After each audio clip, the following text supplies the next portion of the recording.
Meine sehr geehrten Damen und Herren, Kolleginnen und Ladies and Kollegen, gentlemen, einen wunderschönen guten Morgen I would like to welcome und you. willkommen bei Volkswagen Good in morning Wolfsburg. here at Ladies and gentlemen, Volkswagen good morning at Wolfsburg. and welcome to Volkswagen in Wolfsburg.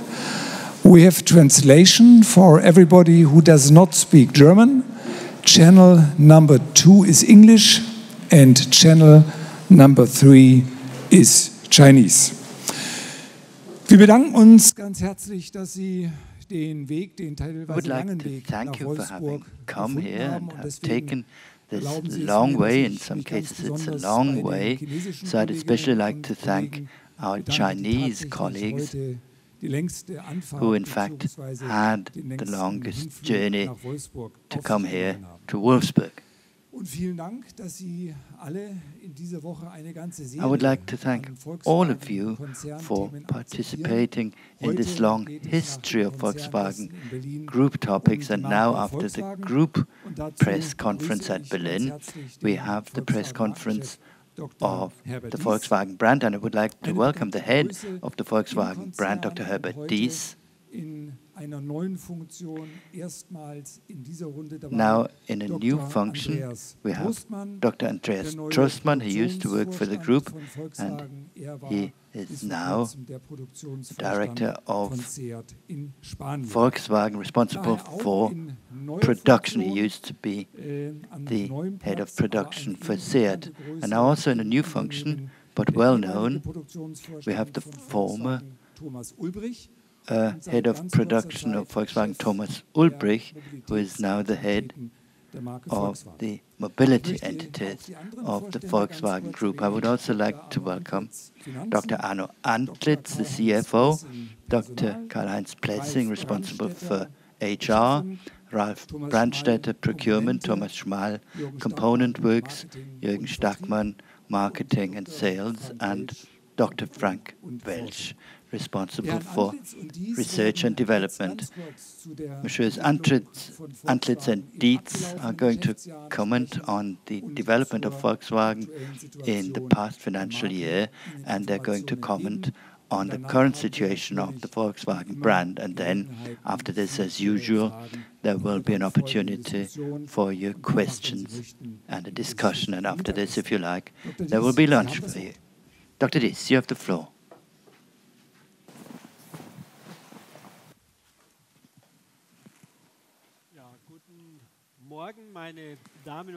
Good morning, ladies and gentlemen. Welcome to the Brand Tower. You've been on the road for Volkswagen a lot recently. Many of you were in Berlin yesterday at the group's annual media and investor conference of the Volkswagen AG. Today, we've invited you to Wolfsburg, into the heart of the Volkswagen brand. Ladies and gentlemen, a good business year is behind us and a decisive phase for our brand. How we've made progress with our strategy and where we're headed to is something that we'll talk to you about today. You know the plan of how we intend to lead Volkswagen into the future.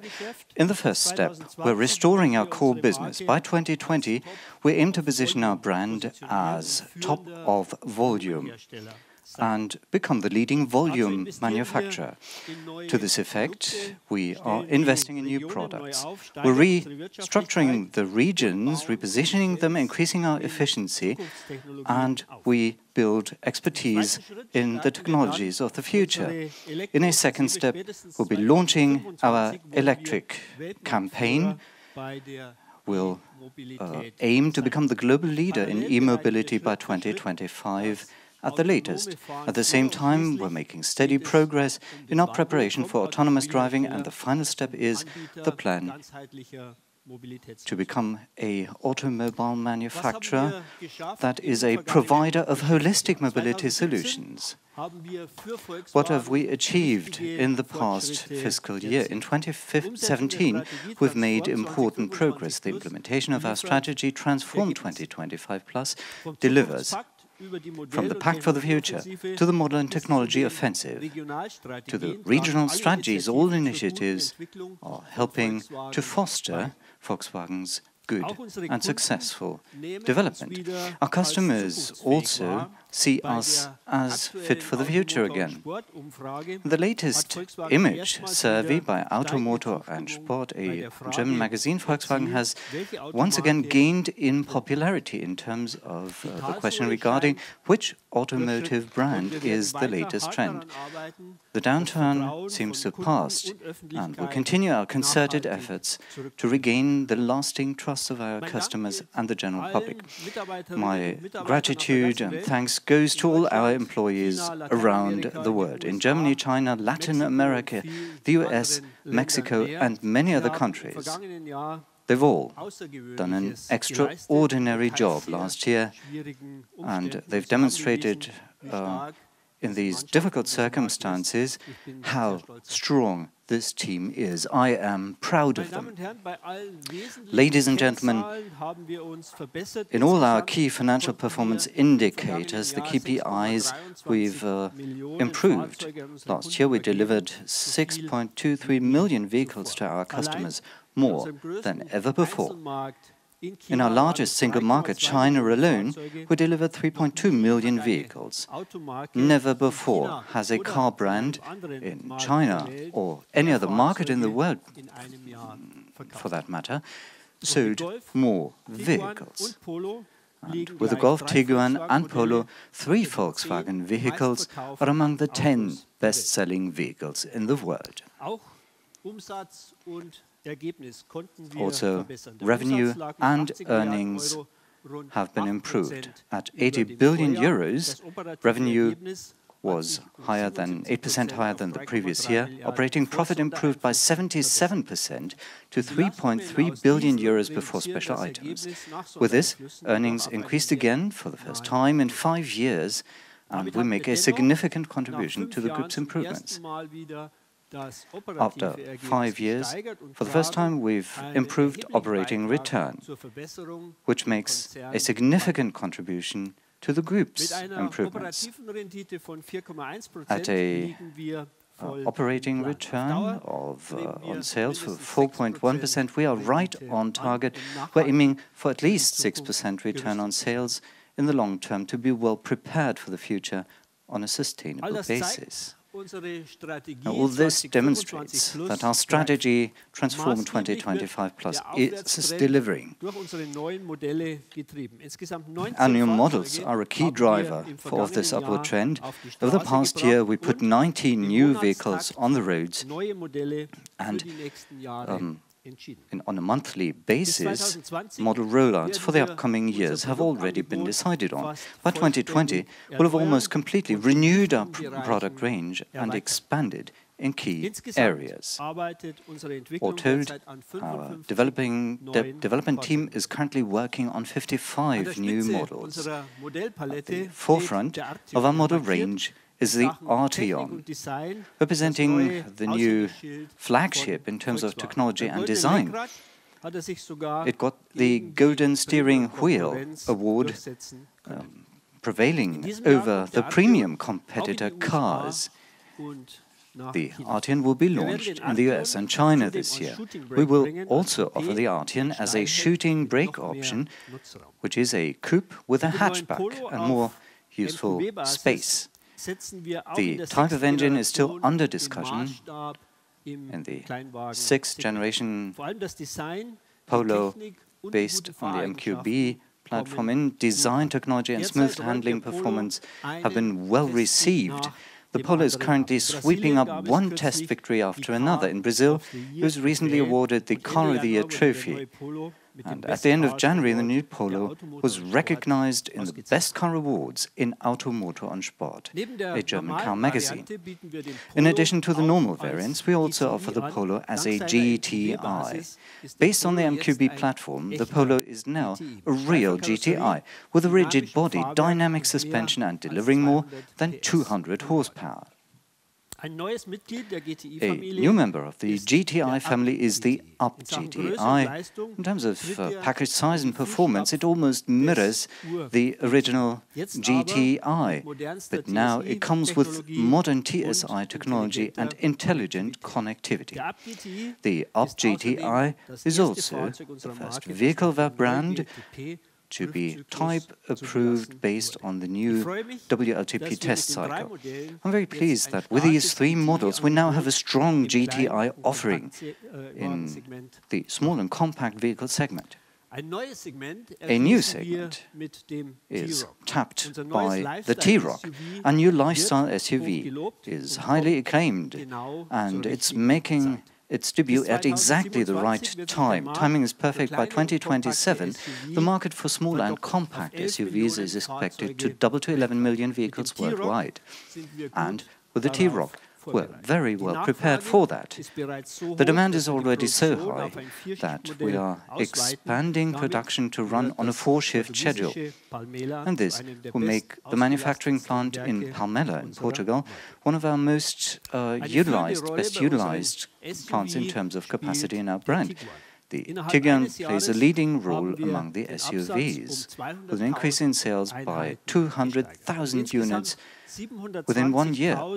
At a total of 720,000 deliveries, the Tiguan has undoubtedly become a global bestseller.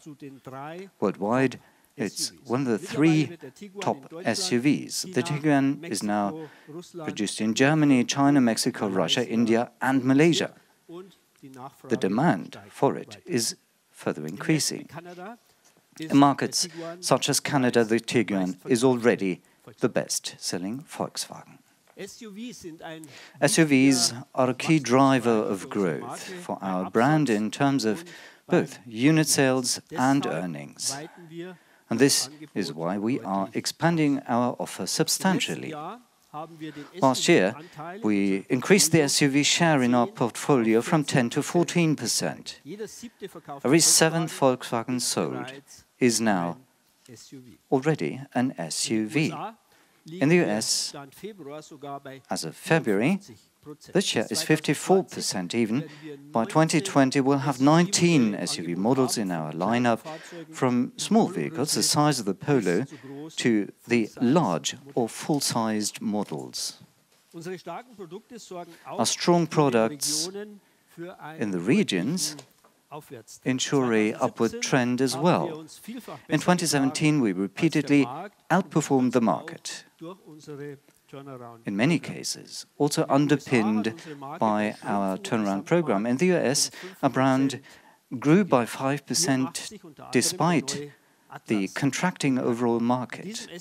The new Atlas, in one example, performed very well. It occupies a core segment we previously didn't have a presence in, and the Atlas was recently voted the best car in the US. With this, we are setting an important stage for a comeback in the US. In the medium term, we intend to become the leading volume provider, or OEM, and aim for around 5% market share there. On a global stage, the aim is to position Volkswagen at the top of volume in all major regions in the world, and that means that every model will strengthen our resolve and our claim to hold a leading position in the volume segment in terms of quality and technology both. The fact that we are making headway on this trajectory is shown by developments and achievements in Brazil. After the successful completion of our restructuring, we've grown by almost 20% in this very important market, the most important market in South America, double the growth of the overall market. The new Polo has become the 4th best-selling car in Brazil. The car is making an impact on the market, also thanks to its superior technology. We have equally high expectations for the Virtus. Like the Polo, this is based on the MQB and will soon be commercially available. We are investing up to around 1.75 billion euros into renewing our product range in Brazil. until 2020, and our aim is to regain our leading position with a rejuvenated portfolio. In 2018, we anticipate a further boost in unit sales and an increase in market share. Looking at the global markets, China plays an importantly central role, a key role for Volkswagen. Here, the largest automotive market in the world, we remain in the top position with a market share of around 13%.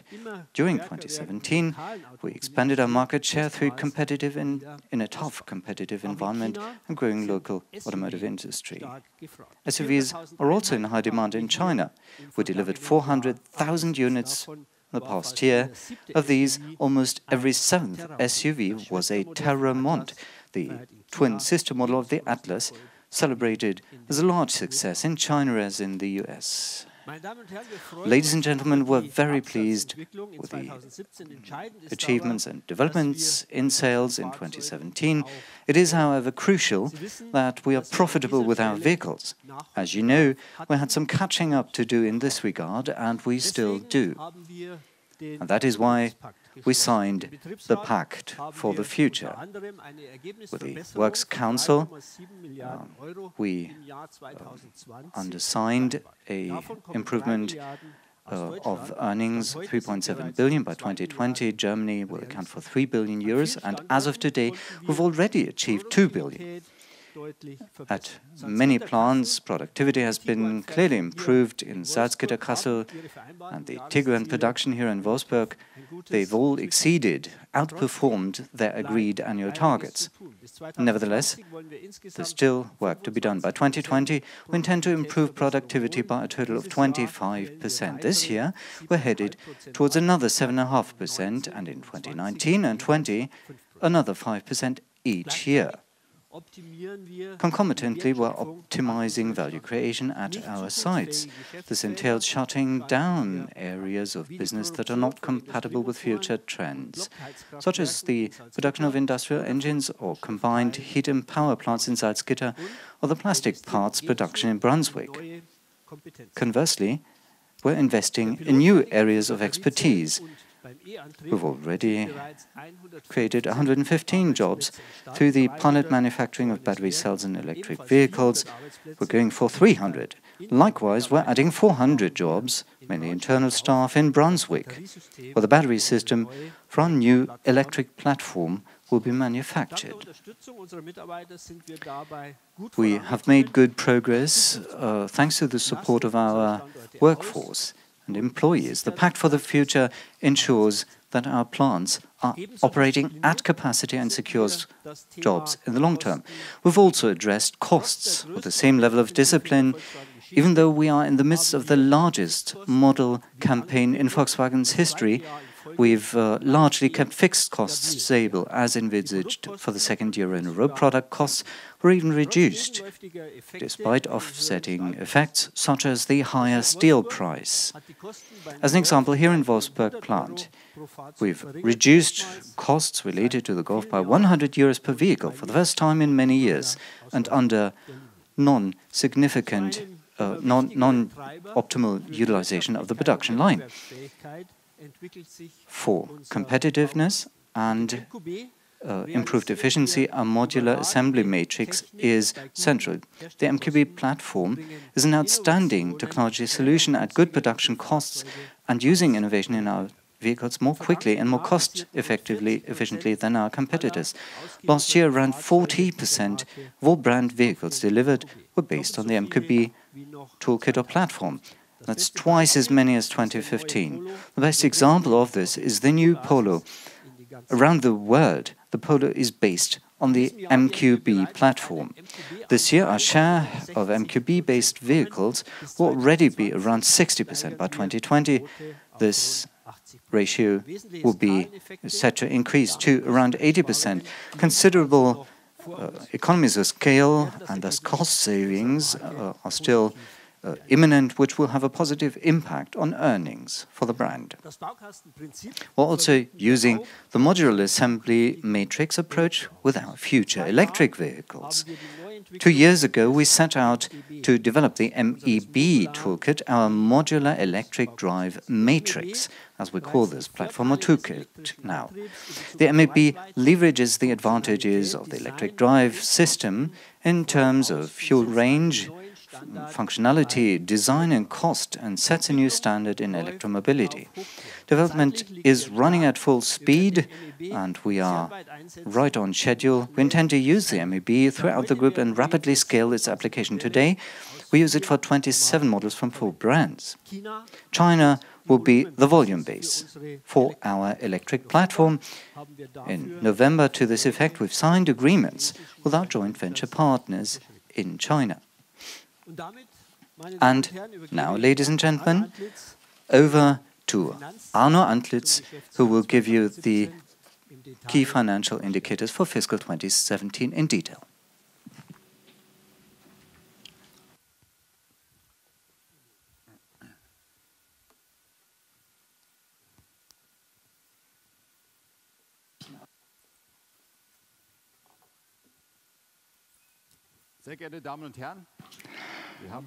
Ladies and gentlemen, we significantly improved the financial competitiveness of the Volkswagen brand in the past fiscal year 2017. Our business figures bear impressive testimony to that. We generated sales revenue of around 80 billion euros in fiscal 2017, meaning operating profit of 3.3 billion before special items. The operating return on sales stood at 4.1%. However, we had to recognize provisions for resolving the diesel issue in the amount of 2.8 billion euros in the third and fourth quarters. As in the past, this expense is carried as a special item. You may remember the reporting structure of the Volkswagen brand was adapted at the beginning of last year. Our books now only show those activities directly connected with the brand's performance. After adjustment for this effect, we increased sales revenue by around 8% to 80 billion euros. We sold more vehicles and benefited from a positive product mix effect. In addition, we also benefited from the fact that the number of markets recovered sharply.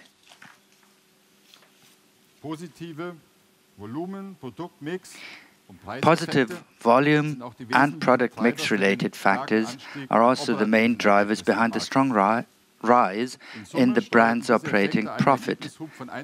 These effects contributed to a total of 1.4 billion euros in earnings year on year. Exchange rate effects increased earnings by around 400 million. We were also able to improve product costs by 400 million euros, although the commodity prices were on the rise throughout 2017. Initial successes in increasing productivity at the plants also had a positive impact here. Fixed costs in 2017 were only insignificantly higher than in the previous year, despite a sharp increase in sales revenue and continuation of our product initiative, and despite massive upfront expenditure on our all-electric architectures alongside further development of our vehicles with conventional powertrains. Non-recurring effects had a negative impact, such as costs for early retirement contracts. The new reporting structure also had a slightly negative effect, totaling around 300 million euros. All in all, however, we increased operating profit before special items by about 1.4 billion euros year on year. The Volkswagen brand's operating profit after special items was around €500 million. We've made further significant progress in cost discipline in 2017. Our research and development costs in 2017 were 3.3 billion euros, or 4.2% of sales revenue, and so at an absolutely competitive level. Sharp increases in technical development helped improve that performance indicator. We are using state-of-the-art virtual technologies to a greater extent in testing, for example. Our capex was 3.6 billion euros and so likewise on track. The capex ratio was 4.5%, meaning we achieved our strategic range of 4 to 5% of sales revenue already in 2017. Ladies and gentlemen, these figures confirm our clear focus on cost and investment discipline. This focus will also lead to an improved cash flow for the Volkswagen brand. We already generated a positive operating cash flow in 2017 of 1 billion euros. However, cash outflows due to the diesel issue meant that the net cash flow was deep in the red. As you know, a positive operating cash flow is not an end in itself. We have to earn enough from our operating business so that we can afford the investments required for the future. By 2020 at the latest, we aim to achieve a robust and sustainable cash flow of over 1 billion euros per year. Ladies and gentlemen, our performance in 2017 proves the three keys to improving our brand's financial competitiveness are having an effect. Our product initiative has picked up speed. 2 new vehicles, the Atlas and the Tiguan All-Space, are on the US market in the high-margin SUV segment. We've launched a further attractive SUV in Europe in the shape of the T-Roc. And in 2018, we will follow suit with the Touareg and the T-Cross. The second key, the Zukunftspact, the Pact for the Future, has not only resulted in a good performance in terms of fixed costs, but also initial positive boosts from higher productivity at our German sites. Along with measures from the efficiency program that was launched in 2014, costs have been cut by around 2 billion euros to date. We currently have around 9,350 signed early retirement contracts, and you can assume that this will have a positive impact in future in the shape of gains in productivity. We've also made progress in the third key area, the turnaround in the regions. Improvements in the regions North America, Russia and South Africa, and resurgent exports of vehicles to China made a significant contribution to an improvement in earnings last year. We expect these positive trends in the regions to continue in 2018.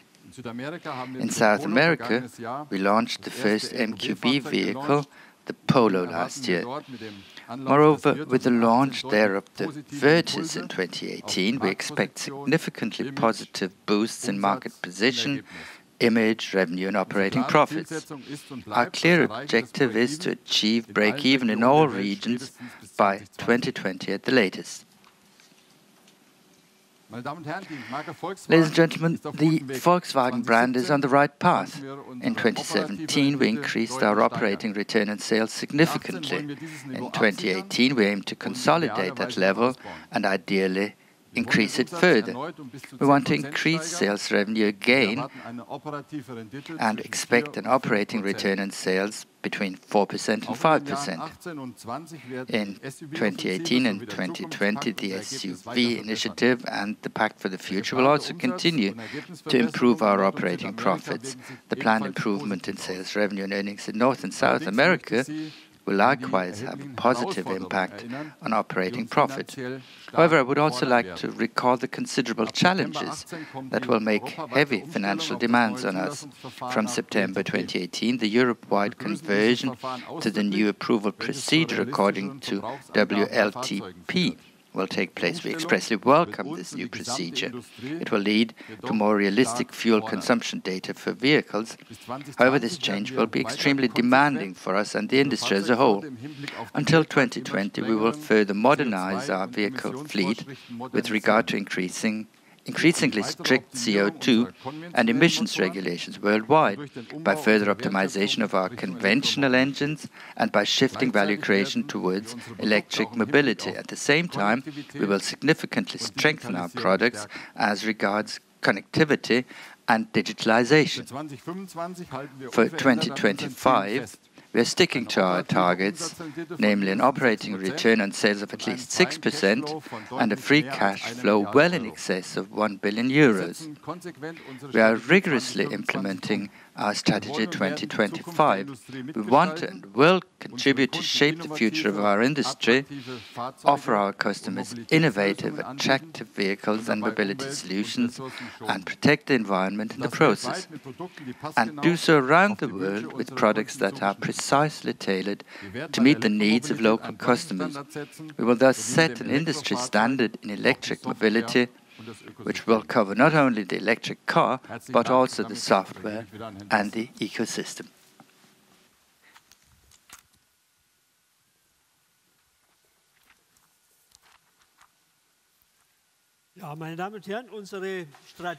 Ladies and gentlemen, our strategy guides us, and we are stepping on the accelerator in its implementation. Our focus on 2018 is on our model and technology offensive, the turnaround in the regions, and the further improvement of our competitiveness. A total of 22 new vehicles will be launched this year, 9 of which in China alone. On the chart, you can see a selection of these. The focus is again on the SUVs and electric vehicles. In China, the long wheelbase Tiguan will be introduced as a plug-in version. The new Bora will be added as a BEV, a BEV fully electric vehicle. The e-Golf, which we'd previously imported from Europe, will be locally produced from this year. In the US, even in the beginning of this year, we've already introduced the Jetta as a complement or an addition in the sedan segment. In spring, we'll be launching a luxury sedan, the Arteon, in the US. The redesigned Passat is in the starting blocks for Europe. As usual, the Passat will also be available as a variant, as an estate, and as hybrid models. At the end of the year, a compact city SUV, the T-Cross, is to follow. As the SUV flagship of the brand, we'll be introducing the new Touareg next week. For the first time, a vehicle will be debuted in China. The first motor journalists recently had an opportunity to test drive the vehicle and take it through its paces. They were impressed with the technology, design and handling. For its size, the vehicle has become very easy to handle, emphasizing our commitment to high-quality, innovative and dynamic vehicles in the luxury class. In China, in August, a new compact SUV will be introduced, which we've developed together with our joint venture partner SAIC. We set high expectations in that vehicle. The People's SUV, the current working title, is expected to be an important part of our SUV offer next to the Tiguan. On that basis, we're rolling out the People's SUV worldwide. From 2020, we're expanding production to Argentina, to Mexico, and to Russia. We anticipate a total sales volume per year of around 400,000 vehicles in total. The T-Roc is set to become a family of models. You are already familiar with the SUV model, and in addition to that, we're now bringing out a convertible model with a market launch in the beginning of 2020. The development is already underway, and the location for the production is also set, and the new convertible will be produced in Osnabrück. And this will allow the staff, the workforce, to fully utilize and bring to bear the many years of experience with convertibles. The key project is and remains, of course, preparing for our electric offensive. Ladies and gentlemen, we're all aware that to reduce CO2 emissions and improve air quality worldwide, beginning in China, electric vehicles are essential. We are taking this responsibility very seriously and go one step further. Last week, we decided to convert our Volkswagen power plant from coal to gas. By doing so, we'll save 1.5 million tons of CO2 emissions per year. And this corresponds to approximately 870,000 cars per year. And this shows what dramatic improvements can be achieved in terms of CO2 targets by changing primary energy use. Achieving the CO2 fleet targets remains a major challenge for our company. The regulators require us, the government requires us to sell a lot of electric cars by 2020. To achieve the transition to electromobility and the ramp-up of our e-offensive, we've improved organization and restructured. Since February, the brand has had an own board group responsible for e-mobility. And this board-level management function, our previous board member responsible for production, Thomas Ulbrich, now also handles the responsibility for the product line, the production of our e-vehicles centrally in this department. An important part will be the preparation for our electric offensive launch. Zwickau plant will become the largest center for e-mobility in Europe. It is being converted, and the transition of the first production facilities to MEB is already underway. From the middle of 2019, we'll progressively change over to electric vehicle production. At the end of 2020, only MEB electric vehicles will roll off the assembly line, up to 1,500 Volkswagen ID and ID Cross per day, as well as further models from the group. The experience from the past months has shown our customers want to drive electric vehicles. In 2017 alone, in Germany and Europe, 3 times as many electric vehicles were sold than in the previous year. The e-Golf, in January the most popular electric vehicle in Western Europe, has nearly sold out. We are seeing the benefits from the environment or scrapping premium, which we've been offering since August 2017. We've been seeing that customers are willing to switch over to electric vehicles once the price is right. And this is why we are confident that the ID will be successful, as it will only cost as much as a comparable diesel model, together with the low operating costs. We are creating a package in this manner that will make e-mobility attractive indeed. Ladies and gentlemen, with the ID family, based on the MEB, we have a strong technology concept.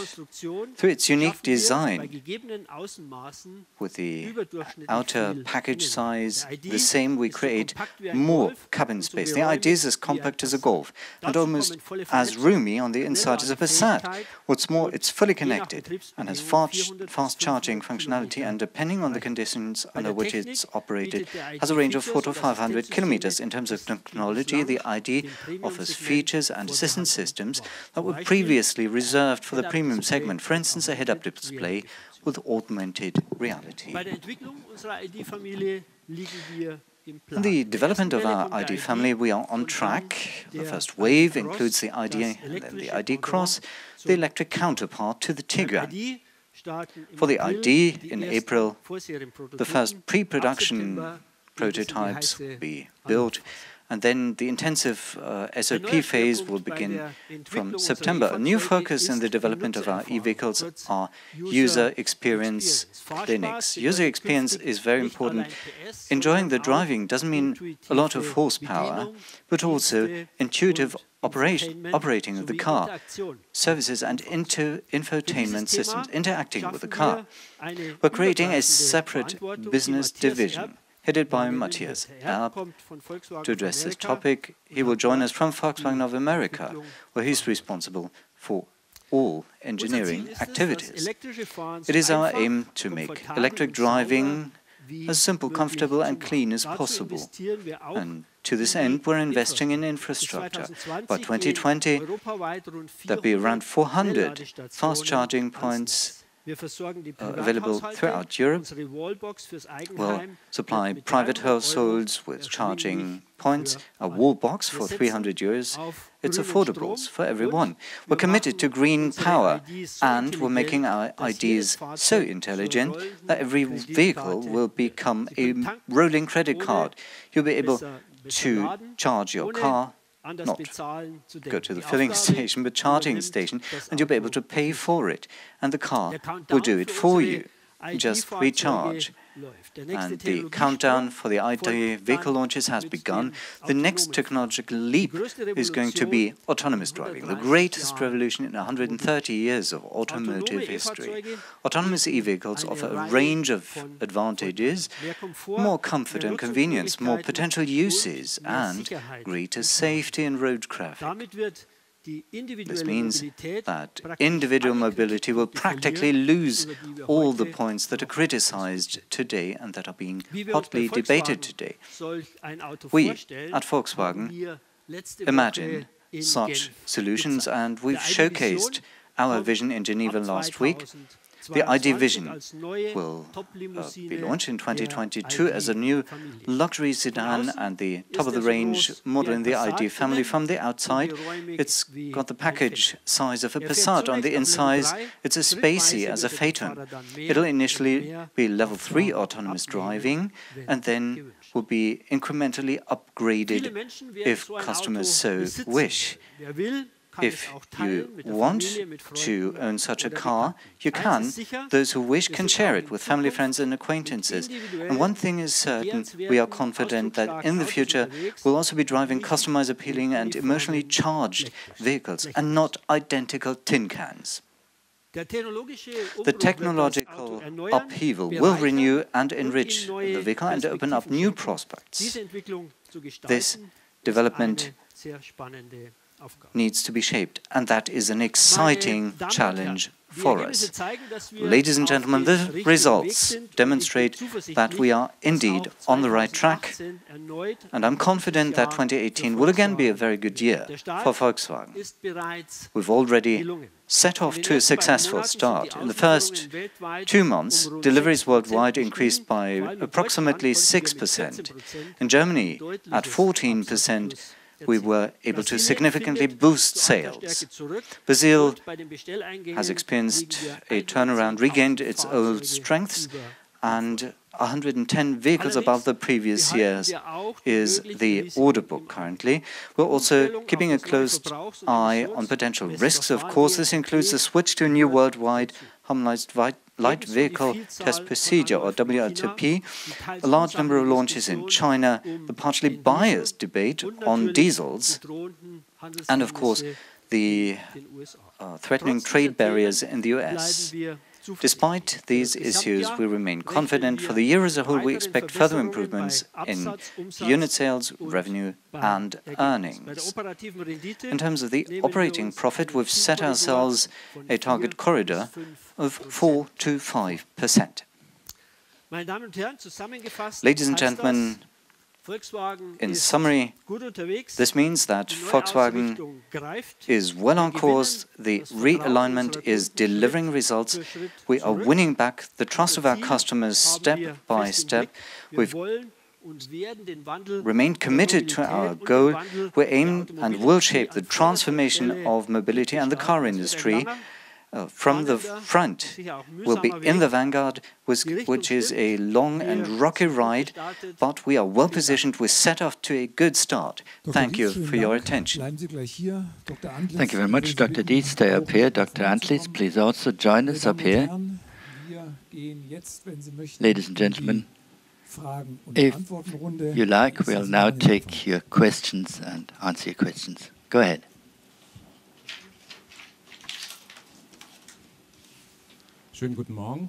Good morning. Thank you very much. I would like to ask a question concerning the fleet targets for CO2. In the manuscript for your speech, there is something about the penalties. You didn't comment on this in the presentation, but my question is, where are you standing on CO2 levels today, and how are you going to achieve the fleet targets of 95 grams by 2020? And 140 million euros of penalties is a correct number. How is this gauged, and could it be even more? Well, what I commented on is that achieving the CO2 fleet targets are certainly the biggest challenge for our company until 2020, but this also applies to our competitors. In the competitive environment, we all have a gap to the target. It's 20 to 30 grams, depending on the weight classes. It applies to all the volume manufacturers and to many premium manufacturers, so an extreme progress has to be made on average fleet consumption. And we feel that this is only possible with a relatively high number of electric vehicles. For the market launch and for the implementation of these electric vehicles, we are confident. We think that we have a consistent plan so that by 2020 enough electric vehicles can be sold in order to attain the fleet targets, and there will be further improvements on conventional powertrains. There will be a new engine generation that will be rolled out, and 48-volt mild hybrid systems will come. The new Golf will come with clear improvements on CO2 and consumption. It will come in 2019. So we see a series of evolutionary steps, and by 2020 this will be exactly the right time for the right electric vehicles. So we are confident that the brand can achieve these fleet targets. You can work it out for yourself. If, of course, you don't attain the fleet targets, this would lead to penalties. And I think this is a number that we need to take into account when assessing our efforts. So we're quite rigorous about this, so that we make the launch dates, that we have enough product substance. But if we don't attain the fleet targets, this would lead to considerable penalties. It would apply to the whole industry. We think that we're slightly better than many of our competitors. The next question comes from Ms. Janssen and then from Mr. Ulrich. Good morning. I'd like to ask you several questions. You've just said the environmental bonus would help so that car owners would switch to electric mobility. Are you thinking about continuing this bonus? And then in your speech you said by 2017, in 2017, 3 times more electric vehicles were sold than the previous year. Could you give us some sales numbers? And then an issue of the previous year, the salaries of several Works Council members were frozen, and we heard that you were going to make efforts for a solution soon. Is there any progress? Concerning the environmental bonus, we think that this bonus has proved to be successful. About 160,000 vehicles of emissions rates 1 to 4 were bought back. That is, they were traded in, and this has clearly reduced emissions. We worked this out. It's about 2,000 tons less nitric oxides in the cities, and the environmental bonus met with a very good response. We're the only manufacturer who really scraps these old vehicles, as far as I know. This has meant a considerable contribution towards improving air quality in cities, and we also see, and we have different incentive levels that we're offering for different cars. For the electric Golf, we have very much reduced it in price to a pricing point which we think we can achieve with our new cars like the ID. And we think that this pricing point, and with a range of the e-Golf of about 300 kilometers, this will lead to an offer for customers which has exceeded our expectations. The electric Golf received a high number of orders relatively rapidly. We're nearly sold out for the rest of the year. And this really confirms our strategy. It shows that at a pricing point at which the electric vehicle becomes comparable to traditional passenger cars, many customers will buy even with an infrastructure that's not sufficient yet and with a range of 300 and not 400 or 500 kilometers. So it's still a relatively difficult environment, but people like driving these electric vehicles. It confirms our strategy. It was a little surprise to us, the extent it reached. So the environmental bonus was an important signal for us, and we feel And it was a tremendous step in the political discussion, so as to avoid any bans of our cars in the cities. Now we're thinking about what to do next, but I think this will need a political discussion. And the number of electric vehicles sold in 2017 was 43,000.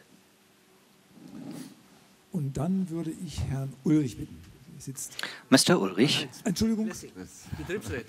Karl-Heinz Blessing about the Works Councillors, the question about the remuneration.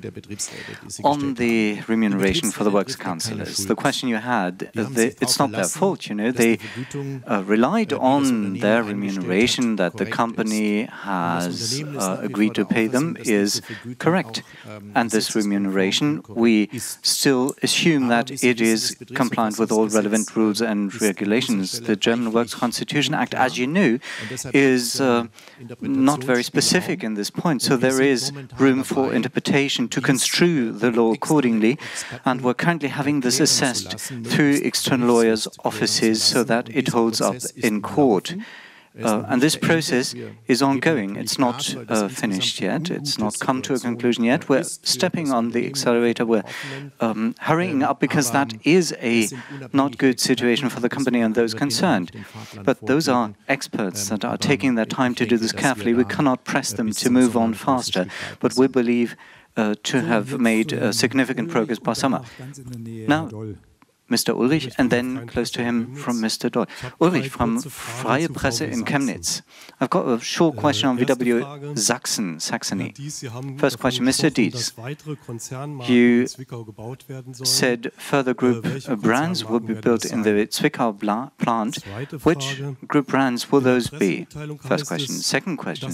In your press statement, it says in Zwickau all MEB vehicles for the European market will be made. Can I construe this as meaning that the ID Vision will also be manufactured there? And the third question, if the ID comes to market, when it's launched, the e-Golf from Dresden will look somewhat dated, old-fashioned. What's planned for Dresden then? Will that also be able to produce an MEB vehicle? Those are three questions for the new head of E models who will have to start working now. Mr. Ulbrich, over to you. Well, on the other brands that we will produce in Zwickau as well, I believe it's no longer a secret. Seat and Audi, those brands, we've been able to convince them to build them on the new MEB platform, the toolkit or matrix, that they'll have them produced in that plant in Zwickau. So much on your first question. The second, in Zwickau, this is all the cars from the first wave, as we call it, for the European market. This doesn't mean that with your first wave, the MEB toolkit matrix or platform is at its end. We want to build 20 cars on this platform, and in Zwickau only the first wave will start being produced, but it will utilize the capacity in the Zwickau plant to an excellent level and secures jobs for the region thereby. On the third question, what do we do in Dresden? Well, Dresden for us is part of our VW Saxony operation. Dresden and Zwickau will start changing models there that are produced, and it is a showcase. Zwickau will be a showcase for electromobility, and we will build, or Dresden rather, and we will build cars which are also made in Zwickau. Dresden will be the showcase. Our CEO has another comment. Mr. Dies, well, we may be proud of this. You've made a tremendous contribution towards this and achieved many things. Dresden was in a difficult situation when we stopped producing the Phaeton there. It was an important business decision, and in retrospect, it was the right decision. But for the plant, it was very difficult. With the Professor Fürweg and the local leadership team, Thomas Ulbrich, and the whole team, we've converted this plant plant to a future center. It's a hub. We've introduced a second shift for electric cars that was ramped up, so it's become an innovation center and a showcase for innovative urban mobility. In cities and conurbations, a number of startups are located there and have set up premises with great ideas and innovation. Will use that center and hub for innovation on urban mobility and electromobility. Mr. Ulbrich, we intend to use it also to prepare the SOPs and small series or small production runs, and I believe for the plant it is really instrumental and essential. It's a structural change, and we're securing the future with that location, and this has been achieved over the past few years. We'll have to thank the leadership team and the management and the whole workforce in the team. It was a dramatic situation for our employees and associates there locally at the plant, and they've borne the burden and they've helped us. Now, on to Mr. Dahl's question. The floor is yours. 3 additional questions concerning air quality, Mr. Dies. As we know, we have an air quality problem in Germany, and the majority want to avoid any bans on driving in cities. Why are you so optimistic that you can get this issue under control with software solutions? And how long will it take to retrofit software solutions on all cars? So far, you don't think so much of hardware retrofits on any modifications on the engines. It would take a longer time and it's expensive. But now there's this internal paper which says that it is supposed to be possible in 7 out of 10 cases within the Volkswagen Group to retrofit cars. So it would work even if it costs a lot of money and takes a long time. And the last question, if there should be any driving bans, if they should not be prevented, what would you think of the introduction of a blue sticker then? You're quite right. Hardware retrofits, we think they're not really suitable. Let me return to our assessment of the situation. The situation in the cities is that the nitric oxides levels measured in certain streets are clearly exceeded. The situation has improved continuously over the last years.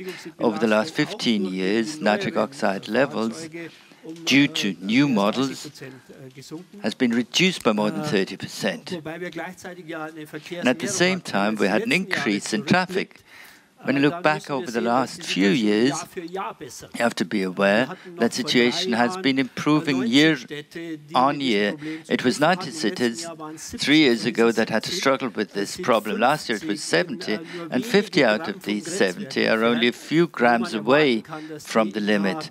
So you can expect that maybe even this year or at the latest in 2019, they won't exceed these levels anymore due to the improvement in the vehicle speed, vehicle fleets on the road, and due to further improvements we're making.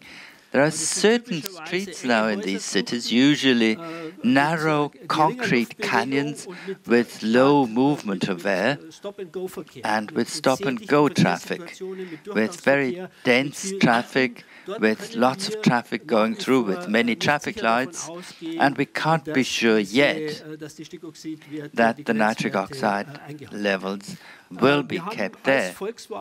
Now, Volkswagen, I think, has made a great contribution towards improving the situation. It begins with our software retrofits.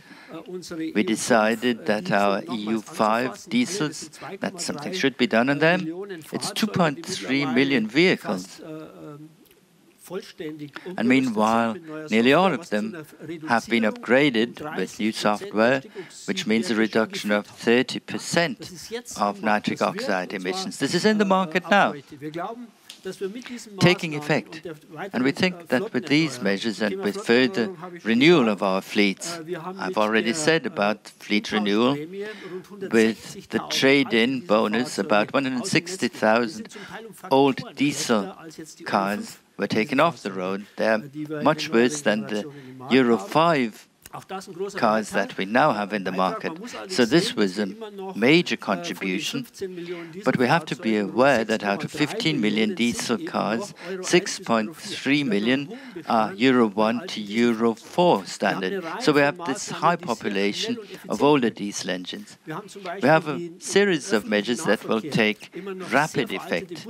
In public transport, for example, very old bus fleets are used with an average age of 13 years. There are some buses out on the road that are 20 years old with emission levels that are 180 or 200 times higher than those of passenger cars. And of course, they travel a lot on their routes, so we have to take action wherever we can get quick results. We need a quick improvement of air quality in these critical points.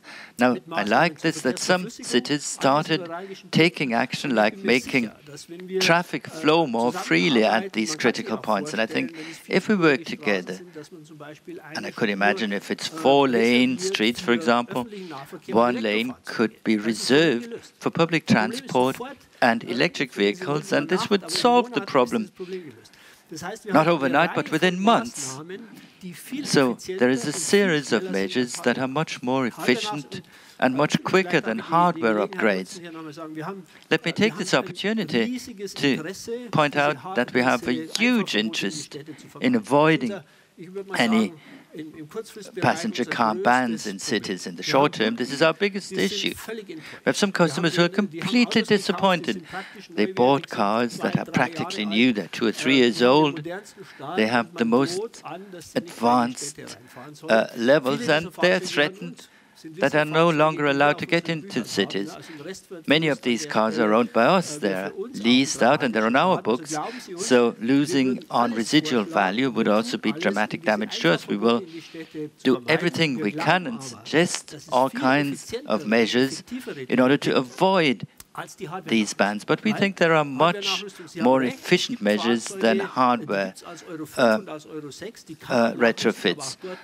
There are older models, older than Euro 5 or Euro 6, that could be retrofitted, but it would take a long time.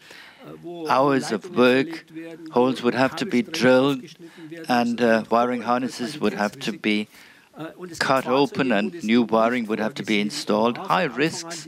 There are some vehicles for which this has never been planned and they would be very hard to convert. The cost would be far more than 3,000 euros per vehicle and wouldn't make so much sense. We think that for a solution vehicle by vehicle, it's hundreds of different models in the market and there would be a development period of 2 to 3 years, and the software solutions alone that we did took 2 years from the beginning of the investigation to testing. It's difficult to calibrate a diesel engine like this. It's a highly complex machine. So hardware solutions would take 2 to 3 years, and we feel that these would be far too late. There are much better and quicker solutions for improving air quality in the cities. And the blue sticker, we don't think that it's needed, the blue sticker, and this is also the view of the Minister of Transport. I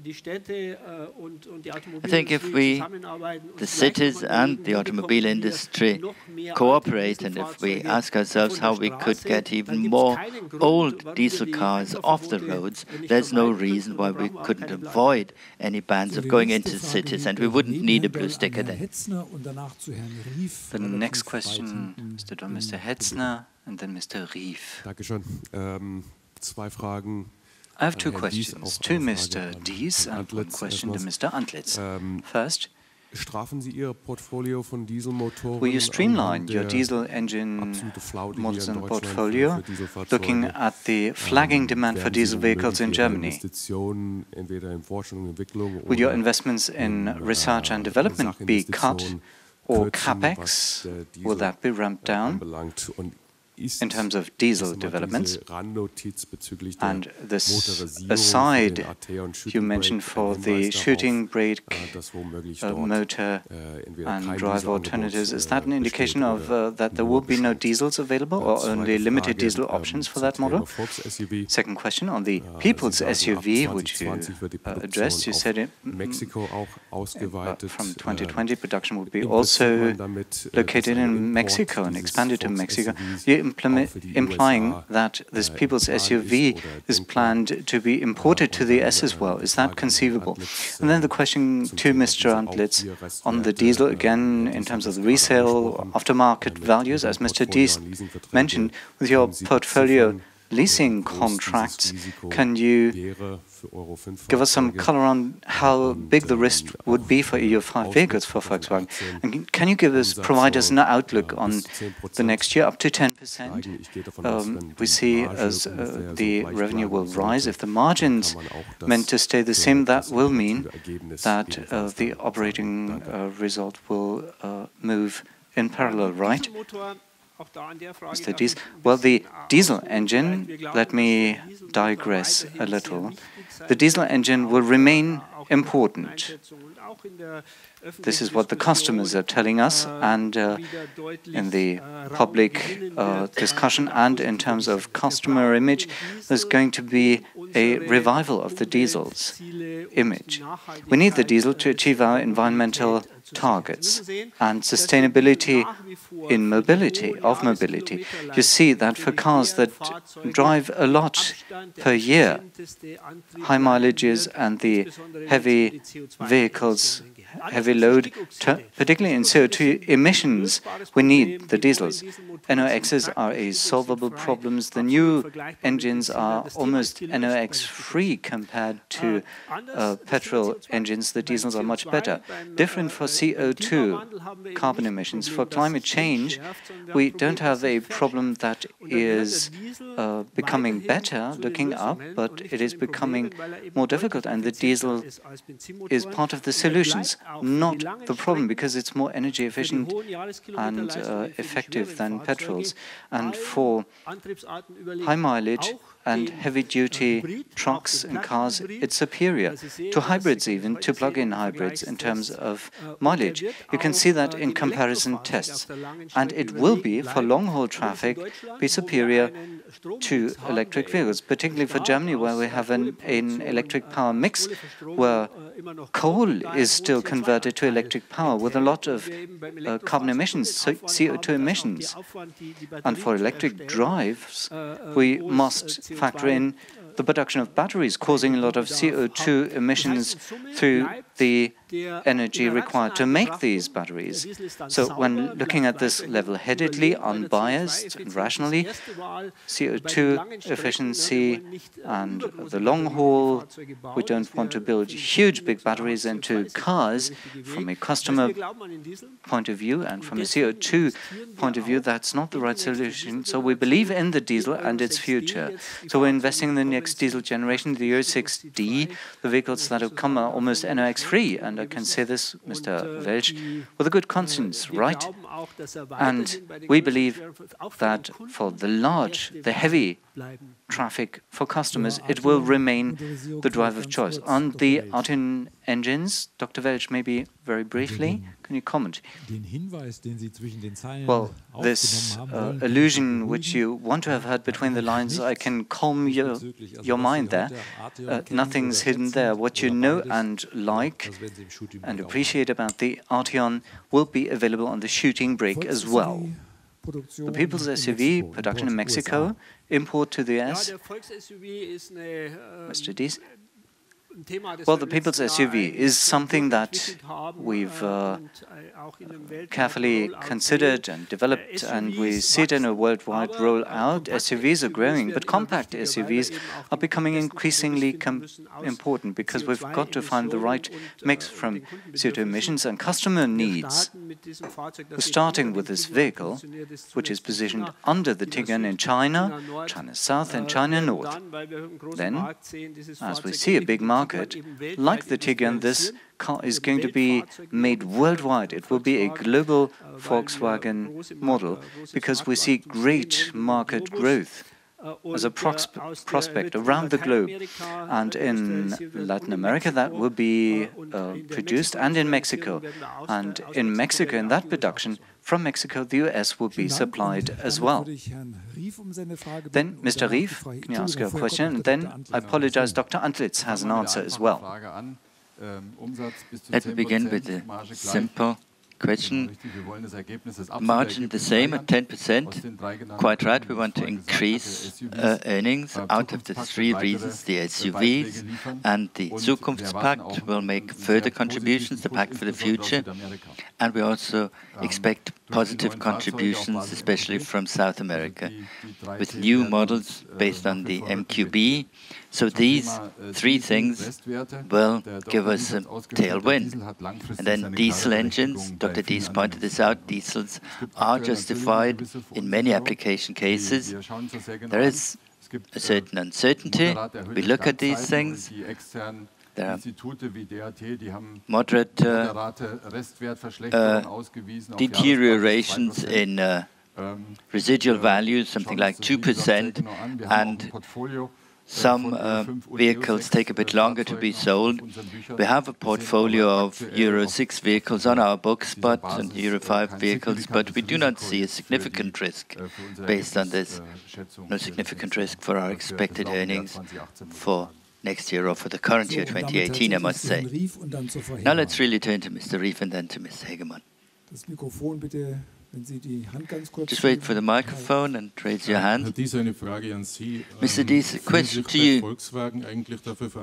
Do you feel responsible within Volkswagen that the diesel has such a bad image by now? Well, I do feel co-responsible, to be quite honest, because part of the discussion was also caused by us, by our wrong behavior in the US, which must not be excused. And now we must say that diesel has a different problem, which is the problem of diesel bans in cities. There is simply this discrepancy between the requirements on emissions complied with by the car makers and the air target standards for the cities. So I do feel co-responsible because this development, which escalated over the last few months, could have been foreseen somewhat. If we had taken a closer look at the numbers, developers in the car industry probably would have noticed that the nitric oxide levels in the cities are not decreasing fast enough. They are decreasing, there is some progress, but probably not fast enough. So I would say that this may also have been a mistake in collaboration with our association and with politicians, so that the situation was not recognized early enough. Next is Ms. Hegemann. Hello, I would also like to ask you three questions. First, do you have any number on how high the share is of diesel vehicles in vehicles delivered? Could you give us a comparative number for 2015 or 2016? And what share do you expect by 2020? The same then on e-mobility, the share of delivered electric vehicles, I suppose, is less than 1%. Do you have a specific number, and where do you want to get by 2020? And how many vehicles with electric motor can really be produced by Volkswagen?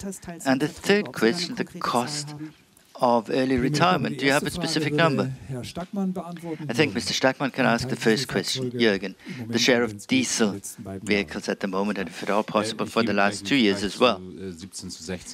I'll give you a comparison of 2017 to 2016. That's the most meaningful number, I think.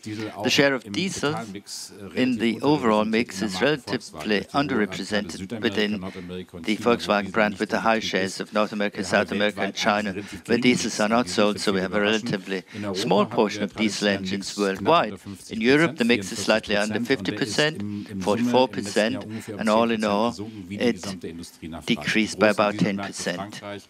The major diesel markets like Germany, France, Italy and Spain have a somewhat reduced interest in the diesel, but this is stable now. In the orders taken in the first quarter of this year, we see it's pretty stable. It's about 44%. This was the stable mix, and it's now 10% down. 10 percentage points. And if you look at the ACEA data, not just on ours, it's not just a phenomenon for Volkswagen, but for the whole industry. And the share of electric vehicles?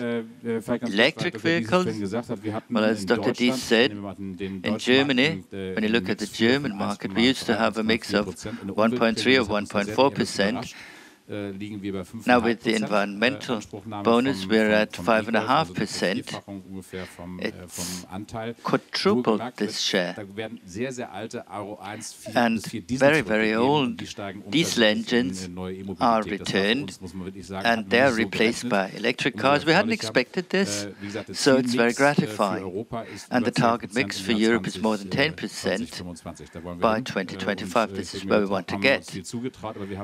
I think we were quite confident, and we have a very good plan for getting there. Dr. Ulrich, would you like to comment on the capacity for electric vehicles?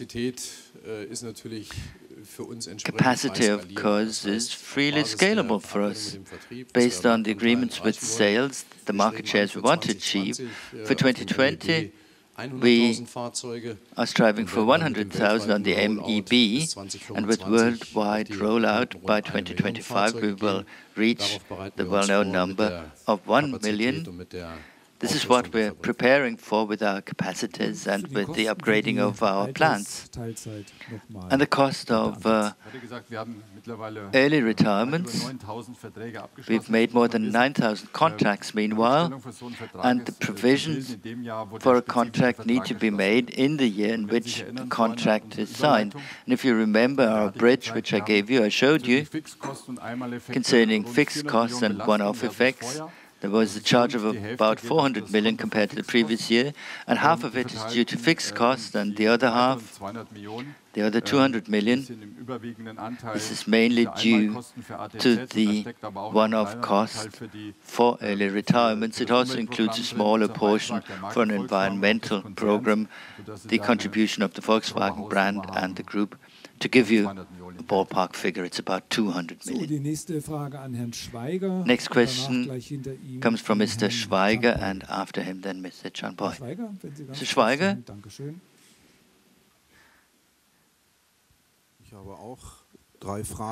I have three questions as well. I'll start with an easy one. Mr. Dies, you said the plants in Salzgitter and Wolfsburg have outperformed their productivity targets. What about Brunswick? Mr. Andlitz, you said in all regions by 2020 break-even to be achieved. In which regions, in concrete terms, is the brand currently not profitable yet? And what is the current market share in the US? Thank you. Mr. Schmal for Brunswick. On your Brunswick question, it is exactly on the path specified in the Future Pact. Mr. Dies mentioned the 7.5%, what we've achieved in Brunswick last year as well, and we're on a good track for this year. And what Mr. Dies addressed was that there are plants like Salzgitter and Kassel that were able to clearly outperform the target of 7.5% due to the good productivity of those parts. The region. Well, we've made great advances in the region. We've got big and small regions. Two large regions for us are North and South America, respectively, and a region is deemed to be Russia and South Africa, or the FPU cars for China, going to China. The past financial year, Russia has reached the break-even. South Africa's managed to break even, and the vehicles to China make a positive contribution to operations.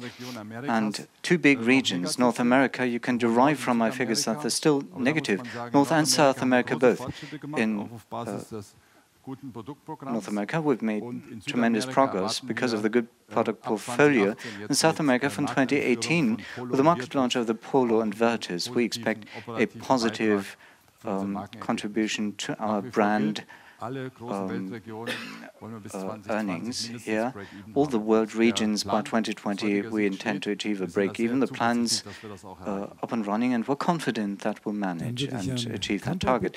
Then Mr. Campo for the next question, and then market share. The market share, yeah, the market share in the US. Jürgen, can you comment?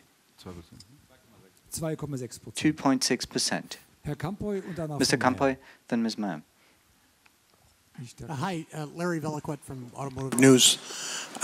Could you talk to me or explain how you get to a 5% U.S. market or North American market share? It's in the U.S., which is the largest portion of that. It's never been above. It's only been above 5% twice, and not since 1970. So I'm wondering how you get to that number that equates, by my math, to about 800,000 vehicles? Yeah, I think we have, no, first of all, it has been possible for Volkswagen. Yeah, it is possible for many of our peers, for Toyota, for Honda, for our volume competitors, even Hyundai as a late entry is able to achieve it. And we think we have a very solid product portfolio, product pipeline, specifically tailored for the United States. We have a new marketing team with, which works hard on the brand experience and on the, let's say, positioning of the brand. That is why we believe that it's possible. Not in a short while. No, we think it's going to be a 10-year plan.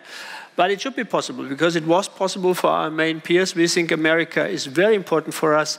We have an advantage that the brand suffered in the last over the last 2 or 3 years, but the brand is known in the United States. It has a certain credibility. It has a rich history in the United States, and there are many people in America who love really Volkswagen. No, thinking back to a very long time. So we think we have, in America, we have a good foundation. We have set up a proper plan. We addressed it with the right resources, with a product portfolio. We will come forward with 2 new products for America every year, specifically tailor-made, which will hit the core segments of the American customer, be SUVs, mainly compact SUVs and sedans. Later we will come with e-vehicles also to the United States. As you know, we are investing also in a charging network in the United States. So we are preparing well for the next phase. So we think it's possible. And also I would say the first year of our strategy shows that it is possible. Now we have a huge uptake for the Atlas, which is, I would say, a really specific product for the United States. American customers love it. We have excellent press feedback.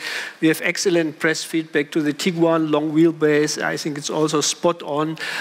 We had just a few months ago, we showed the new Jetta to the public and to press people. They loved it. I think it's the right design. It's an iconic product in the United States. It's in the core of the brand. So we think it can be done. Die nächste Frage an Herrn Rauwald, bitte.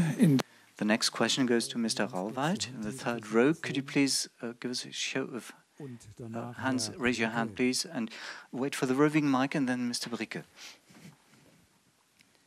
Christoph Rauwald von Bloomberg. Christoph Rauwald from Bloomberg. I have 3 short questions, if I may. Can I just come back to, Mr. Müller, during the group annual media conference and investor conference in the component manufacturing reorganization in the beginning of 2019, there will be the next phase. Can you indicate what the concrete plans to improve efficiency there? Maybe Mr. Schmoll can answer that. I'll take that question. Then, Mr. Dies, you started an investigation that IG Metal trade union members, when being promoted, were given preeminence, or that they there was nepotism, or their member in this as works councillor was a reason in promoting them.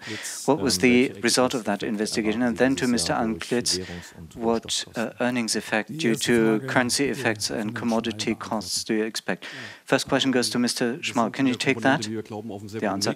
Well, in component manufacturing, we're on a good track. 56 factories with 80,000 workforce worldwide is the basis we're working from there. And with the realignment, restructuring of component manufacturing, our target is that in the beginning of 2019, we want to create an independent entrepreneurial or commercial unit, like a VW brand or commercial vehicle brand. So we are clustering the component manufacturing under the roof of Volkswagen AG. That's a very important statement. Management has been established for just under a year, 4 heads in the executive team that describes that process. And currently in 2018, we're calling that the year of transformation, because you can imagine a project of that order of magnitude is not everyday business at Volkswagen brand. The processes, the financial systems have to be reorganized so that this can work from 2019. Next year, it can work independently. The transformation process to e-mobility, the Pact for the Future, the Zukunftspakt, as we call it, describes our transformation to be more competitive.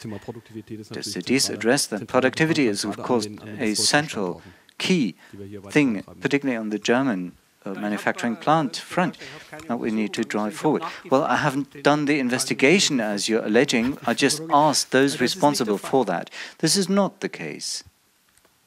Dr. Antlitz. Then currency and commodities. Well, for raw materials and currency, we expect small charges arising from these areas, which will not lead us to not achieving our margin target of 45%. For currency, you've got to know that when it comes to exchange rates, we're invested in dollars. We have few exports to the US.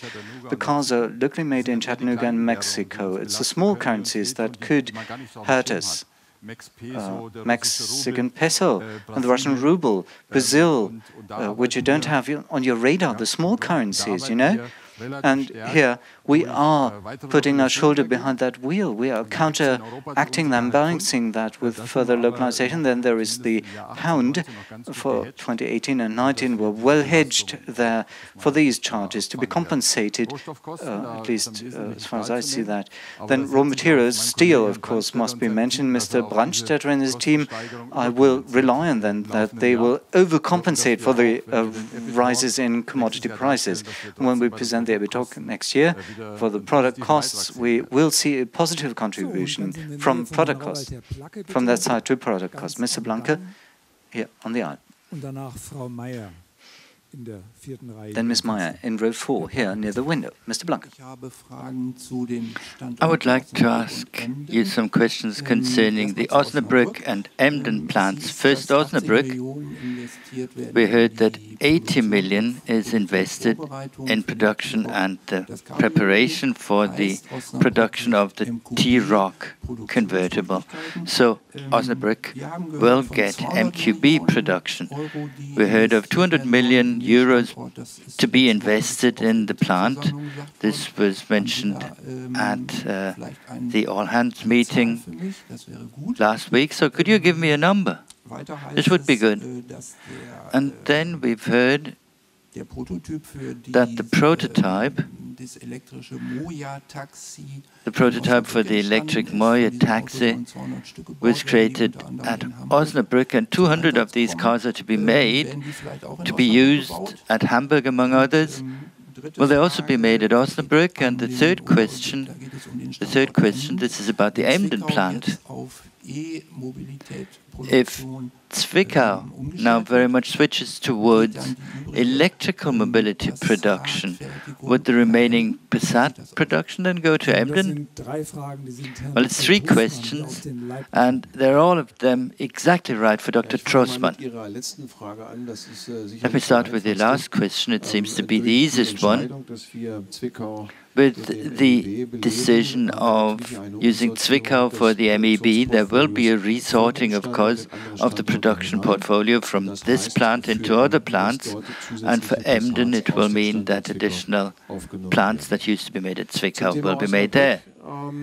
Concerning Osnabrück, the decision for the T-Roc convertible will lead to capital expenditure of about 80 million. So we will invest for the MQB there and will prepare for the whole production, starting from the body shop all the way to final assembly. Things that you mentioned, we are thinking about these for Osnabrück, but the final decision has not yet been made. Thank you very much. Right next to you, Mr. Clausen. You also had a question? Marcus Clausen. I would like to ask you two questions. First, the MQB, you mentioned a share of 60% for the Volkswagen brand, and by 2020 it's to be about 80%. Mr. Witter said yesterday it's 50% this year, and by 2019 the peak is to be reached. And above all, he mentioned Skoda and Seat. So how do these numbers really match up?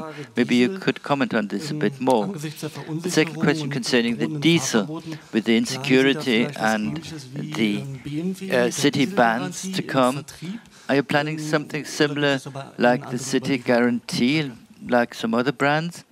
Well,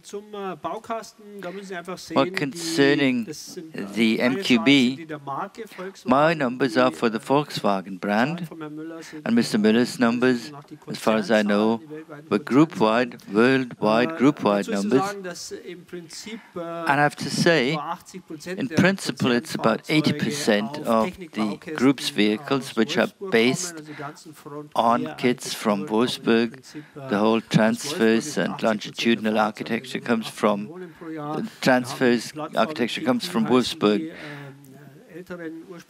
About 8 million vehicles per car.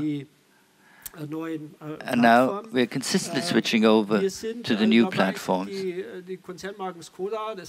Skoda, as a brand, is very much in the lead. It was the first and the quickest user, so there's some shift. Ultimately, we'll see that in this transverse world, it will be about 90 to 95% converted to the MQB over the next few years. So we will have a worldwide kit for the transverse architecture, ranging from the Polo as the smallest model up to the B SUV, the Atlas. It's a very scalable worldwide platform, which we feel is a great competitive advantage, not just for us, but also for our sister brands, saving themselves a lot of development effort so they can generate high margins. And these margins and the growth that we've experienced is very much due to the MQB. Second question concerning the diesel. We think that we can avoid diesel bans in the cities. This is our main objective, and once we've achieved that, we think that the issue of the residual values will very much be qualified over the next few months, really. Of course, we're intensively talking to our dealers. We're trying to avoid any damage to them. We're continuously discussing this. Our main objective is avoiding diesel bans in cities, and then residual values will go up automatically. We've also had increasing gasoline engine residual values with the decreasing diesel residual values. But as soon as this ban topic is off, we will also have overcome this. The next question from Ms. Meyer. Mr. Ulbrich mentioned the first wave of the MEB. Would you be so kind and tell us what the second wave of the MEB means, or what benefits come from it? And then a question for information. The MQB matrix means that diesel engines and electric engines and gasoline engines can be used. Does this mean for the future that MQB vehicles with electric motors are getting cheaper? And MEB, will this be the premium league of electric vehicles? So what will it look like? And the new plants delivering MEB vehicles, will these be MQB models or will this be completely newly designed? Maybe Dr. Dies could start with this question of MEB and MQB, and Mr. Ulbrich could then comment on the second wave. You're addressing a good point. MEB and MQB, we have electric vehicles on both platforms. The Golf is working well. It was the best-selling electric vehicle in Europe, and it's based on the MQB. So we could have gone on like this, if you will. However, this matrix doesn't make full use of the potential. We have limits in range compared to vehicles with a flat battery. We have limitations in spaciousness because we have to provide space for the combustion engine, for gas tanks, and so on. So an MQB in the electrical world will always be a compromise. It's working well. For the transition, it was the right technology, but when we reach levels of 1 million, 2 million electrical cars per year, we feel that then it makes more sense to have a separate matrix for it, and the advantages of electrical mobility can be made full use of. On average, it will be 100 or 150 kilometers more range, clearly more space. Drivers on the right set of wheels then in the rear, because you have this high torque on electric vehicles, and you have problems of getting this torque onto the road on the e-Golf when driving off. So this will be better then, and with a powerful footprint in China, we may be the first worldwide to introduce a separate matrix for electrical cars, and we will make consistent use of this. This will be a competitive advantage compared to those competitors who are still relying on mixed architectures. So this is something we expect to happen, and you're right to say there will still be MQB electric vehicles. There will be 2 this year in China, but they have this certain limit on range. It doesn't have so much to do with pricing, but there is this limitation on range. The ID that we're making will be a model which is positioned around the Golf, and which one of the 2 will be slightly more expensive. We haven't decided on this yet. Let me add, Ms. Meyer, on the plants and the advantages of the MEB.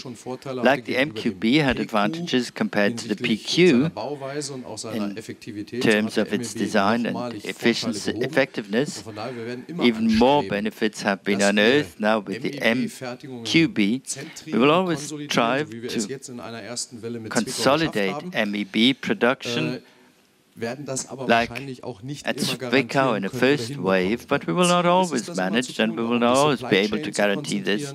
It's our objective to do so in order to consolidate the supply chain, but this will not always be possible. There may be some plants where we will make MEB and MQB cars, but there will not be a free mix, but it will be different discs. Some plants have 2 different sets, so you could convert them step by step. Concerning the second wave, please bear with us. You've seen this, you saw it at Geneva. We're working on our product portfolio, how to expand this, but the decision on how to utilize plants will only come in the second half of the year. And then we can comment on the second half. I have 6 more requests for the floor, and then I would like to close the list, or we would exceed our time. The next question is from Ms. Rodriguez. Hi, Yvette Rodriguez.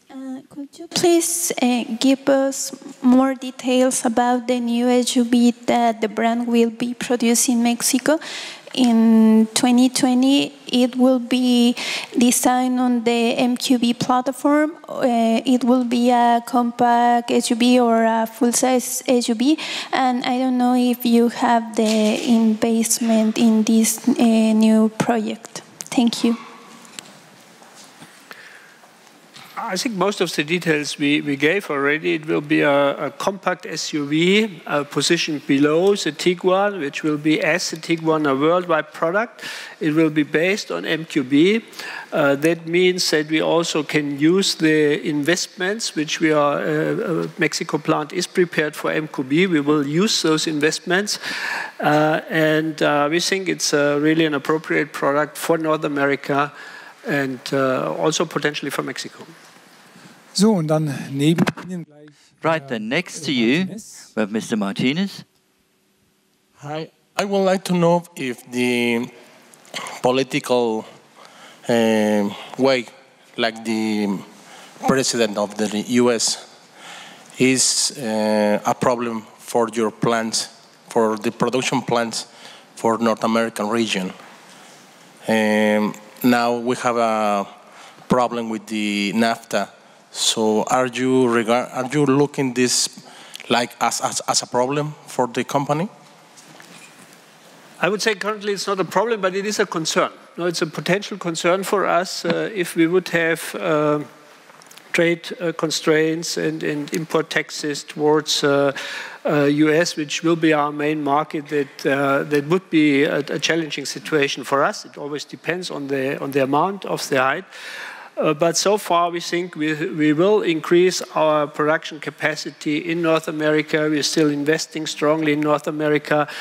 We think that we find the right balance between keeping our investments going in Mexico and also further investment in the United States.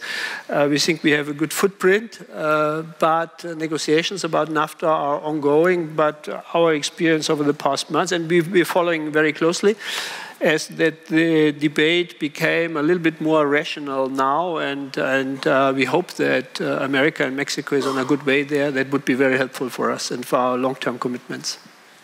So, und da würde ich Herrn Piccione. Then Mr. Piccione Plana, near the aisle, raising your hand. Could we please bring him a roving mic? And then we'll hear Mr. Belleguerta. Good morning.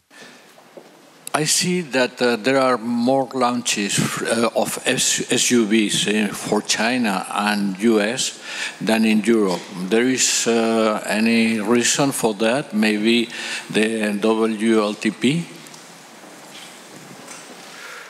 Are there more for China? You know, in China, we always have the situation that we have two joint ventures, which means that basically every segment we double our product offering. No, we will have always a derivative for our FAW joint venture and for our SEC joint venture. In the case of the Tiguan, we have one model which is not called the Tiguan in the north, Tiguan in the south. So we have potentially always more. We are trying to use the SUV portfolio worldwide. So we have basically every product offering for every market. It depends whether we see a strong segment development or not. In Europe, we think, or our feeling is that we are growing faster with more compact SUVs because we have that constraint of let's say, or the duty to reduce CO2 emissions. A compact SUV like the T-Roc, we think is a very appropriate model here for Europe. We don't offer it in the United States, but we offer it in China. So we are trying to make best use of our product portfolio, the more compact cars probably for Europe, a little bit in China, and the larger SUVs in the United States. But in all regions, we will basically double the amount of SUVs in our product portfolio until 2020. And we see that development in all regions. We will have about 40% of our products sold as SUVs by 2020, roughly in all three major regions, in China, US, and Europe. Herr Volleguetta, bitte, und dann Herr Menzel. Mr. Volleguetta and Mr. Wenzel, please.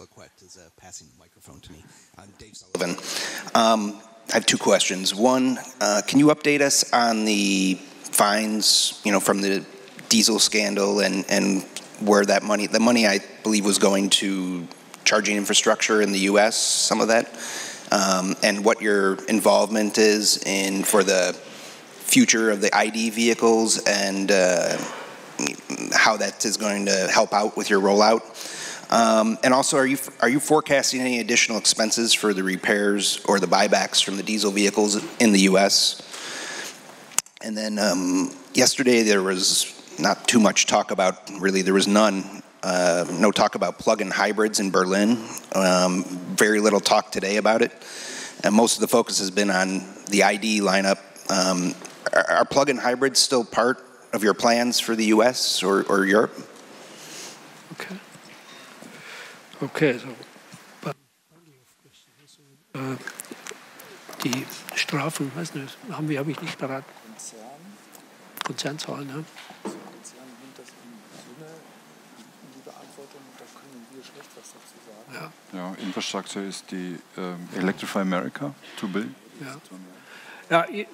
Regarding the, let's say, the amount of money paid in the United States, I'm sorry, I have not the full disclosure of the figures for the United States because this is being dealt with on group level because it involves, it involves Audi, Volkswagen, whatsoever.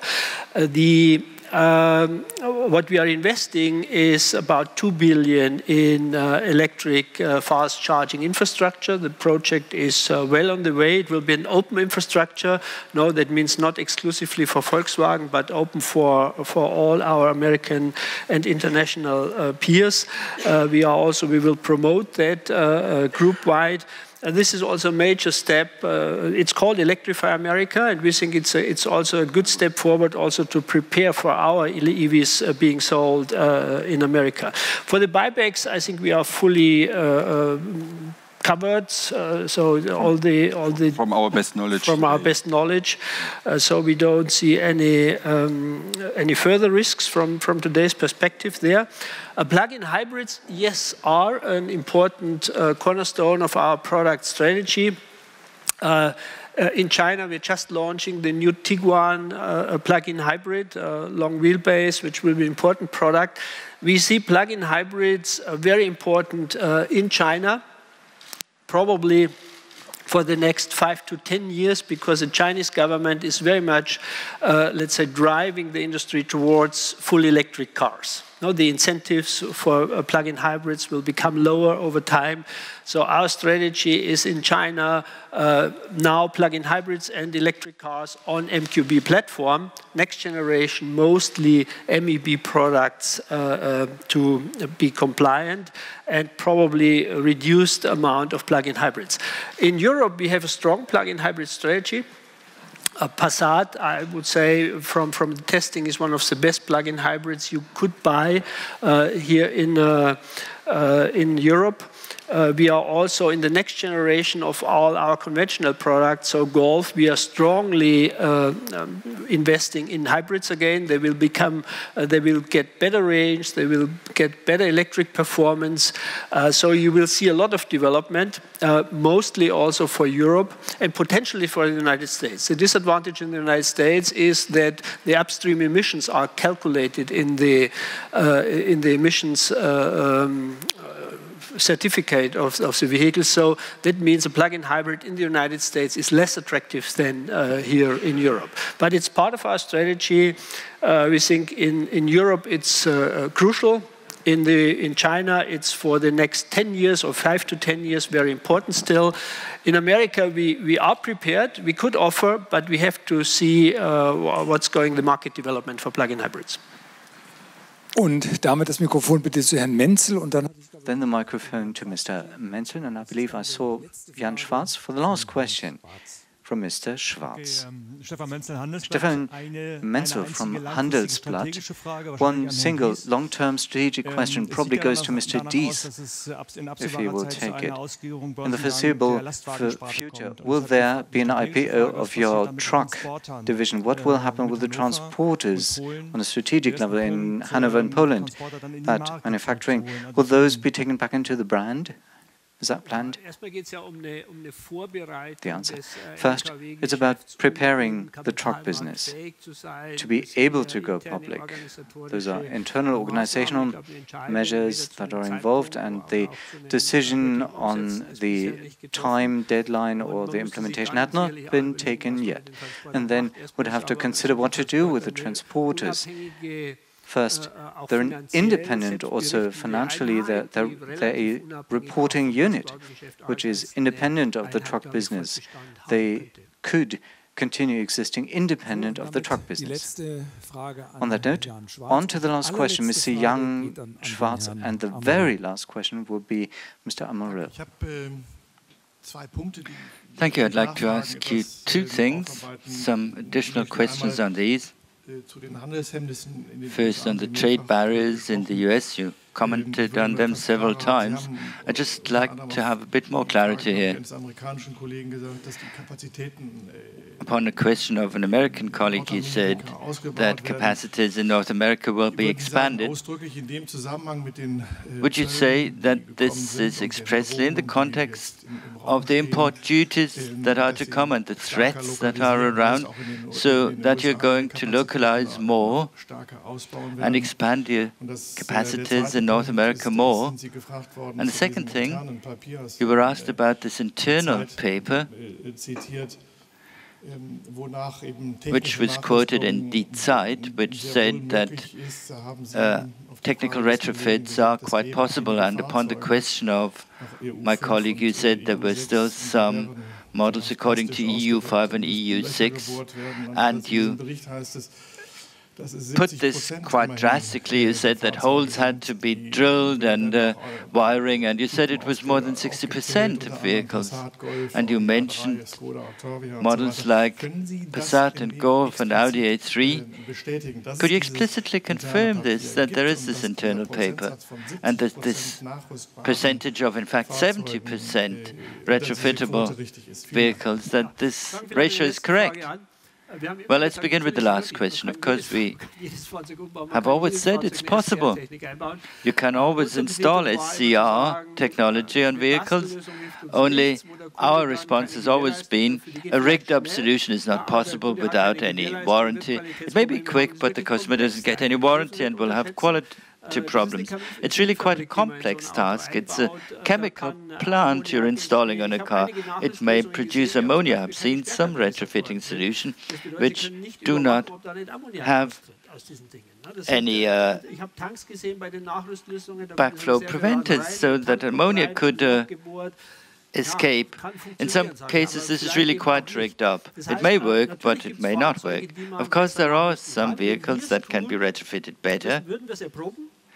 If we did this, we would test it, and to our customers, it would mean a guarantee then that it works. It may take 2 to 3 years, and 2 to 3 years from now, that's my forecast, we won't talk about this anymore, because it will be solved by other members with quicker software upgrades, with the replacement of the fleets, with new models, with more local measures in the cities. So we feel it's not a suitable means for solving this problem. The second issue, trade barriers and an expansion in the US. You have to be aware we're a volume manufacturer, and a volume manufacturer will always try to keep its production within a currency space, to hedge, so to speak, because these huge currency variations cannot be buffered otherwise. And our big target is 5% in the US, so to be a volume car maker in the US. And this calls for making a great number of cars in the economic space of the US or North America today. It's NAFTA. We hope it will remain like this. We're producing in the US and in Mexico. We have 2 major car-making plants and an engine plant. We're nearly completely sourcing in the local currency space there. It's practically the only strategy for a volume car maker. So quite independent from import or export duties, we will always try to make as much locally as possible. For a premium car maker who have a more tactical approach, it may be a different business model.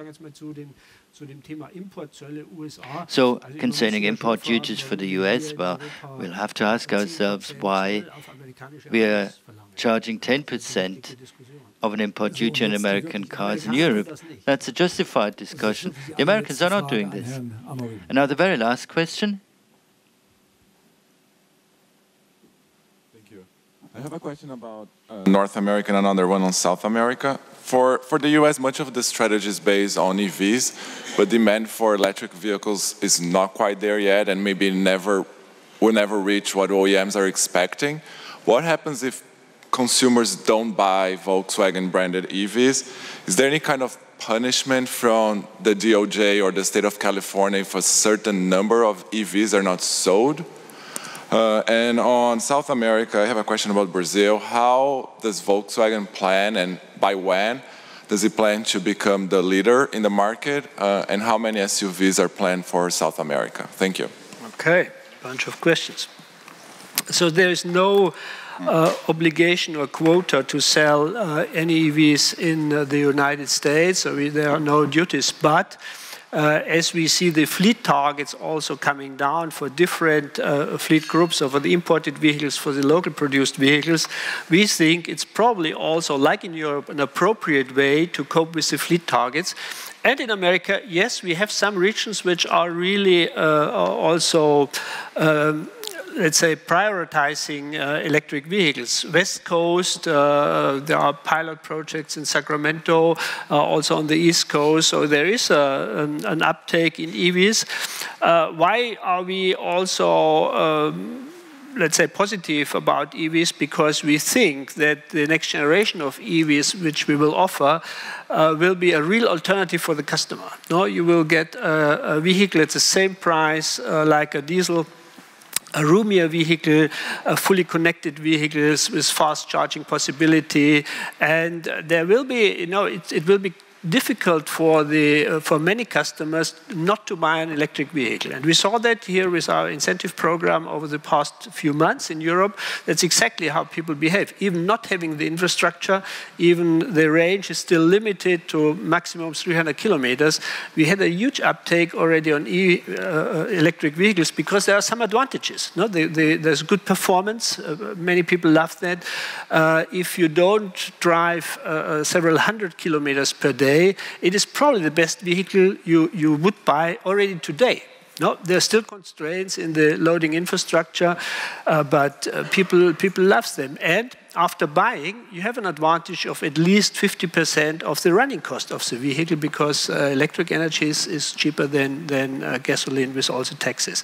So Latin America, we don't see a fast-growing EV market, but on the other hand, we have seen in our last visit, when we have been there, that there are some countries which have 100% renewables, which was Uruguay, for instance. And having 100% renewables, or a high quota of renewable energies, electric vehicles make a lot of sense, because then you are CO2 free.